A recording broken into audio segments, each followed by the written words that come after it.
देखिए सीटी यानी स्टैंड फॉर करंट ट्रांसफार्मर, जिसको हम इंस्ट्रूमेंटेशन ट्रांसफार्मर्स भी कहते हैं। इनका मेन पर्पस क्या होता है, सबको पता होगा कि ये करंट की मेजरमेंट के लिए इस्तेमाल होते हैं। यानी हम एम्पेयर्स को मेजर करने के लिए सीटीज का इस्तेमाल करते हैं, यानी करंट ट्रांसफार्मर्स का इस्तेमाल करते हैं। लेकिन याद रखें, सीटीज की एप्लीकेशन जो है वो दो डिफरेंट तरह की होती है।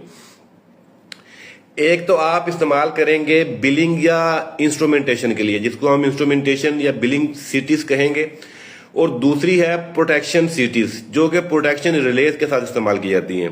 बज़ाहिर तो सीटीज करंट ट्रांसफार्मर ही होता है, लेकिन जब दोनों एप्लीकेशन की वजह से सीटीज के रिस्पॉन्स टाइम में, सिटी की सेचुरेशन में, सिटीज की अडॉप्टेबिलिटी में, सिटी के वीयर बर्डन में फर्क होता है, दोनों एप्लीकेशन में डिफरेंस होता है।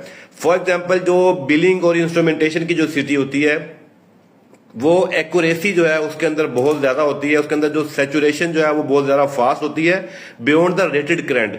उसकी वजह ये होती है कि आपने करंट की जो मेजरमेंट करनी होती है, उसके साथ आपकी बिलिंग के जो पैरामीटर्स हैं वो जुड़े होते हैं, और जितने भी जो बिलिंग के पैरामीटर, जैसे किलोवाट आवर्स हैं, केवीए आवर्स है या पावर फैक्टर है, ये तमाम जो पैरामीटर्स हैं ये आपके करंट के साथ जुड़े होते हैं। तो वहां पर एक्यूरेसी जो होती है वो बहुत ज्यादा इंपॉर्टेंट रोल प्ले करती है।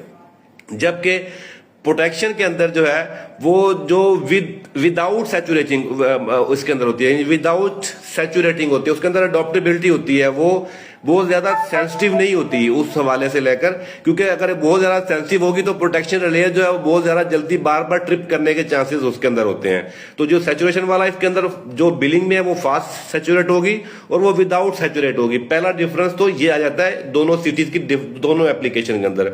उसके बाद कोर डिजाइन की बात करें तो लो सैचुरेशन होती है।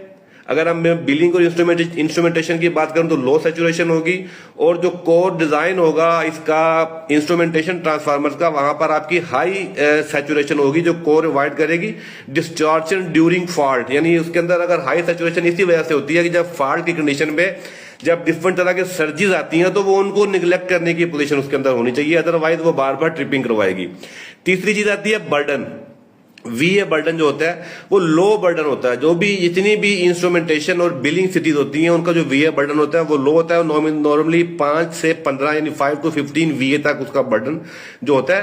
जबकि आपकी जो सिटी होती है इंस्ट्रूमेंटेशन जो सिटी जो प्रोटेक्शन रिलेज के साथ जो सिटी इस्तेमाल करते हैं उनका वीए बर्डन जो लार्जर होता है वो तकरीबन 100 वीए बर्डन तक जाता है, 100 वीए तक जाता है, जो कि प्रोटेक्टिव रिले की वजह से उसका बर्डन हाई रखा जाता है। ये इसमें डिफरेंस होता है। बाकी एप्लीकेशन की अगर बात की जाए तो एनर्जी मीटरिंग के लिए इस्तेमाल की जाती हैं जो सिटीज होती हैं, इंस्ट्रूमेंटेशन की सिटीज और बिलिंग सिटीज मोस्टली तौर पर ये